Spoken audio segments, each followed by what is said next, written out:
कैसे हो आप? स्वागत है आपका एसएस स्टडी सेंटर पर।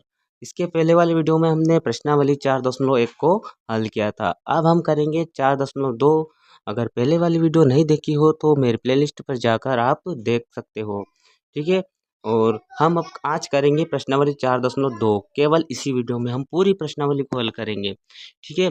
और मैं लिख कर लाया हूँ ताकि वीडियो लंबा ना बने, ठीक है। इसीलिए मैं ये सभी प्रश्नों को मैंने अपनी कॉपी में हल किया है और फिर इसका पीडीएफ बनाया है, ठीक है।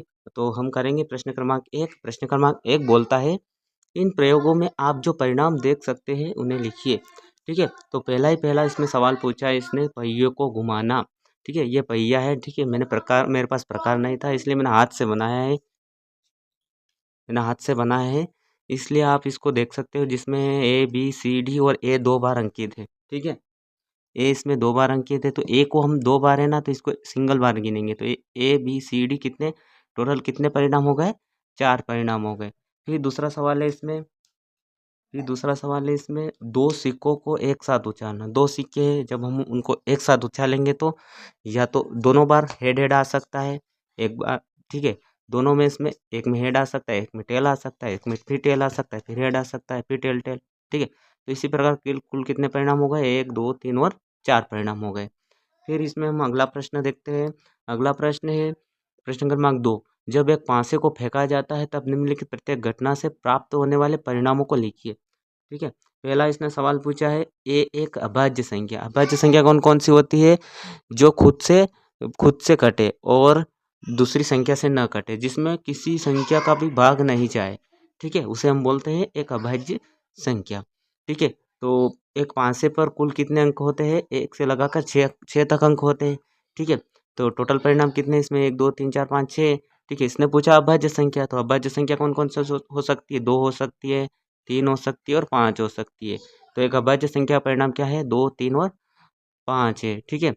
सबसे 2 को हम सबसे छोटी अभाज्य संख्या कहते हैं। 2 को क्या बोलते हैं हम? सबसे छोटी अभाज्य संख्या। दूसरा इसने सवाल पूछा है, एक अभाज्य संख्या नहीं। एक अभाज्य संख्या नहीं यानी कि अभाज्य संख्या को छोड़ के जो भी संख्या हमें यहाँ पे दिख रही है वो हमारा आंसर हो जाएगा। यानी एक अभाज्य संख्या नहीं का परिणाम क्या हो जाएगा? 1 4 और 6, ठीक है। फिर दूसरा सवाल है, इसी में दूसरा सवाल है ए, ठीक है। दूसरे का ए, 5 से बड़ी एक संख्या। 5 से बड़ी एक संख्या कौन हो सकती है? 5 के बाद क्या है? 5 के बाद 6, तो 5 से बड़ी संख्या क्या हो जाएगी? 6 हो जाएगी। ये उसका आंसर हो जाएगा। फिर इसमें बी है, 5 से बड़ी संख्या नहीं। 5 से बड़ी संख्या नहीं यानी कि 5 से छोटी संख्या गिनेंगे हम। 1 2 3 और 4 हो जाएगी, ठीक है। तो 1 2 3 और 4, ठीक है। तो दूसरे का बी वाला भी हो गया। अब प्रश्न क्रमांक 3 है। प्रश्न क्रमांक 3 है, ज्ञात कीजिए, ठीक है।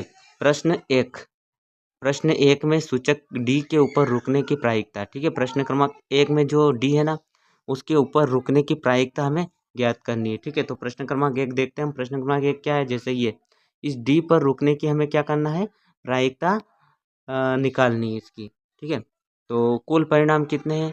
ठीक है, इसमें एक पहिया था, ठीक है। वो पहिया इसमें 2 बार ए था, फिर बी था, सी था, डी था, यानी कुल परिणाम कितने हो गए? A B C D, A B C D, 1 2 3 4 और 5 परिणाम हो गए।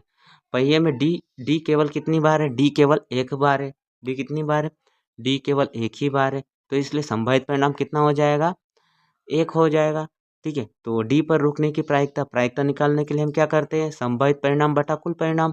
तो संभावित परिणाम कितना है? 1 है, और कुल परिणाम कितना है? 5 है। तो इसका आंसर क्या हो जाएगा? 1/5 हो जाएगा।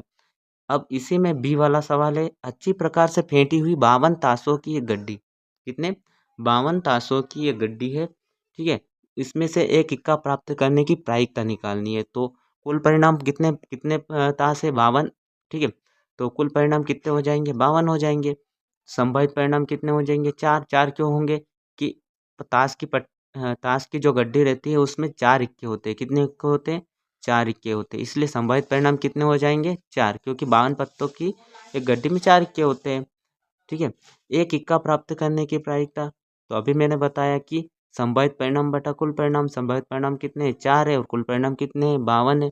तो 4/52, जब 4 से इसको काटेंगे, 4 एकम 4, इसको एक बार में ये चला जाएगा, 4 एकम 4, और ये 13 बार में चला जाएगा, तो 1/13 इसकी प्रायिकता निकल जाएगी, ठीक है। इसी में फिर अगला सवाल है इसी वाला, एक लाल सेब प्राप्त करने की प्रायिकता दी हुई आकृति से देखिए। ठीक है, मैंने कुछ इस प्रकार से आकृति बनाई है, आप कुछ अच्छे से बना लीजिए इसको। ठीक है, इसमें हम देखते हैं कितने सेब है, 1 2 3 4 5 6 और 7 सेब है। कितने हैं? 7 सेब। तो कुल परिणाम कितने हो जाएंगे? 7। इसने क्या पूछा? एक लाल सेब। तो लाल सेब इसमें देखो आप, मैं थोड़ा जूम कर लेता हूँ इसको। इसमें जो रेड रेड लिखा है ना, वो लाल सेब हो जाएंगे। ठीक है, तो इसमें हो जाएगा 1। ठीक है, ये देखो यहाँ पर एक ये 2 3 और 4, यानी कि लाल सेब कितने हो गए? 4 हो गए। तो एक लाल सेब प्राप्त करने की प्रायिकता अभी मैंने बताया आपको। ठीक है, जो भी हमने गिना 4 सेब ऊपर रहेंगे और टोटल परिणाम कितने? 7 है, तो 7 क्या हो जाएंगे? नीचे हो जाएंगे, यानी कि 4/7। लाल सेब प्राप्त करने की प्रायिकता क्या हो जाएगी? 4/7 हो जाएगी। फिर इसी में अगला सवाल है 4.2 का, ये प्रश्न क्रमांक 4 है। पृथक पर्चियों पर 1 से 10 तक संख्या लिखी गई है। मतलब अलग-अलग पर्ची दे रखी है और सब पर्चियों पे 1 से, यानी कि पहली पर्ची लिखी हमने 1, ये दूसरी लिखी 2, ऐसे करके हमने 10 तक पर्चियाँ लिख ली है। एक पर्ची पर एक संख्या है ना, उन्हें एक बक्से में रखकर अच्छी प्रकार से मिला दिया जाता है। एक बक्से में रखा और उन सभी पर्चियों को हमने मिला लिया और बक्से के अंदर से बिना देखे एक पर्ची निकाली जाती है। हमें इस बक्से के अंदर देखना नहीं है और एक पर्ची निकालनी है। तो निम्नलिखित की प्रायिकता क्या है? ठीक है, तो हमें पहला इसने सवाल पूछा है संख्या 6 प्राप्त करना। तो संख्या 6 प्राप्त करना मतलब 6 संख्या वाली पर्ची प्राप्त करते हैं। ठीक है, तो अतः अनुकूल परिणाम क्या हो जाएगा? संख्या 6, यानी कि अनुकूल परिणाम 1 हो जाएगा। संख्या केवल 6 को गिनेंगे तो अभीष्ट प्रायिकता क्या निकल जाएगी? अनुकूल परिणाम बटा कुल परिणाम। अनुकूल परिणाम हो जाएगा 1 और कुल परिणाम क्या हो जाएगा? 10, क्योंकि 1 से 10 तक पर्ची लिख रखी है हमने, तो 1/10 इसकी प्रायिकता निकल जाएगी। फिर इसी में दूसरा है, इसी के अंदर दूसरा है 6 से छोटी, 6 से छोटी संख्या प्राप्त करना। 6 से छोटी संख्या कौन-कौन सी हो सकती है? 1 2 3 4 और 5, यानी 6 से छोटी संख्या अर्थात हमें परिणाम में 1 से 5 वाली पर्ची प्राप्त होती है। अतः अनुकूल परिणाम कितने हो जाएंगे? 5 और कुल परिणाम कितने हो जाएंगे? 10, यानी 5/10, यानी 5 एकम 5 और 5 दूनी 10, यानी इसकी प्रायिकता क्या निकल जाएगी? 1/10। ठीक है, इसका आंसर 1/10 हो जाएगा। फिर अगला है इसमें तीसरा वाला सवाल, 6 से बड़ी एक संख्या प्राप्त करना। क्या? 6 से बड़ी एक संख्या प्राप्त करना। 6 से बड़ी संख्या का मतलब है 6 से बाद वाली संख्या, यानी पर्ची में 7 8 9 और 10 लिखा होगा, यानी इसमें कितने अनुकूल परिणाम कितने हो जाएंगे? 7 8 9 10, इनको गिन लो, 1 2 3 और 4। अनुकूल परिणाम कितने हो जाएंगे? 4 हो जाएंगे। तो प्रायिकता क्या निकल जाएगी? 4/10, यानी 2 दूनी 4 और 2 पंजे 10, यानी 2/10 इसका राइट आंसर हो जाएगा। फिर अगला इसी में सवाल है चौथा, एक अंक की एक संख्या प्राप्त करना। यानी एक अंक की एक संख्या प्राप्त करना, यानी कि 10 तक नहीं जाना है। 10 तक चले जाएंगे हम तो 2 अंक की संख्या हो जाएगी। 10 को गिनो, देखो 1 और 2 संख्या हो गई, इसलिए हमें 10 तक नहीं जाना है। ठीक है, 1 से 9 तक जाना है, तो अनुकूल परिणाम कितने हो जाएंगे? 9 और कुल परिणाम कितने हो जाएंगे? 10, यानी प्रायिकता क्या निकल जाएगी इसकी? 9/10। यह इसका राइट आंसर हो जाएगा। ठीक है दोस्तों, फिर अगला सवाल हम देखते हैं, प्रश्न क्रमांक 5। यदि आपके पास 3 हरे त्रिज्यखंड है, एक नीला त्रिज्यखंड है और एक लाल त्रिज्यखंड है वाला एक घूमने वाला पहिया है। ठीक है, कौन कौन सा? एक 3 हरे त्रिज्यखंड, एक नीला त्रिज्यखंड और एक लाल त्रिज्यखंड वाला एक घूमने वाला पहिया है। तो एक त्रिज्यखंड प्राप्त करने की प्रायिकता क्या है? ऐसा ऐसा त्रिज्यखंड प्राप्त करने की प्रायिकता क्या है जो नीला ना हो? ठीक है, इसने 2 सवाल पूछे हमसे। पहला इसने क्या पूछा है कि एक त्रिज्यखंड प्राप्त करने की प्रायिकता, और दूसरा इसने पूछा जो नीला ना हो वो त्रिज्यखंड में निकालना है। तो कुल त्रिज्यखंड कितने हो गए? 3 हरे, एक नीला और एक लाल की संख्या कितनी हो जाएगी? 5 हो जाएगी। अतः एक त्रिज्यखंड प्राप्त करने की प्रायिकता क्या हो जाएगी? केवल एक का पूछा, तो 1/5। ठीक है, इसका राइट आंसर क्या हो जाएगा? 1/5। फिर उसने अगला पूछा सवाल, त्रिज्यखंड जो नीला ना हो, जो नीला ना हो, टोटल कितने? 3 3 4 और एक 5। ठीक है, नीला ना हो तो इसमें से नीले को हम माइनस कर देंगे। नीला कितना है? 1, और 3 और 1 को 4, 3, और टोटल में से हम 1 को क्या कर देंगे? माइनस कर देंगे, तो 5 में से 1 जाएगा तो 4, यानी कि अतः त्रिज्यखंड जो नीला ना हो प्राप्त करने की प्रायिकता क्या हो जाएगी? 4/5। ठीक है, इसमें से हमने घटाया 4, अनुकूल परिणाम हो गए, टोटल परिणाम कितने? 5, तो 4/5 इसका राइट आंसर हो जाएगा। ठीक है, फिर अगला सवाल इसने पूछा है प्रश्न क्रमांक 6। प्रश्न क्रमांक 6, प्रश्न 2 में दी हुई घटनाओं की प्रायिकता ज्ञात कीजिए। जो प्रश्न क्रमांक 2 किए ना हमने, प्रश्न क्रमांक 2, उसमें जो भी घटना दे रखी थी हमें उसकी प्रायिकता में ज्ञात करना है। तो मैंने इसको यहीं पर लिख लिया है। ठीक है, हम अगर वहाँ पे जाएंगे हमारा टाइम वेस्ट होगा, तो यहीं पर हमने लिख लिया। जब एक 5 को फेंका जाता है तो कुल परिणाम कितने मिलते हैं 1 से 6 तक। ठीक है, 1 से 1 2 3 4 5 6 होंगे।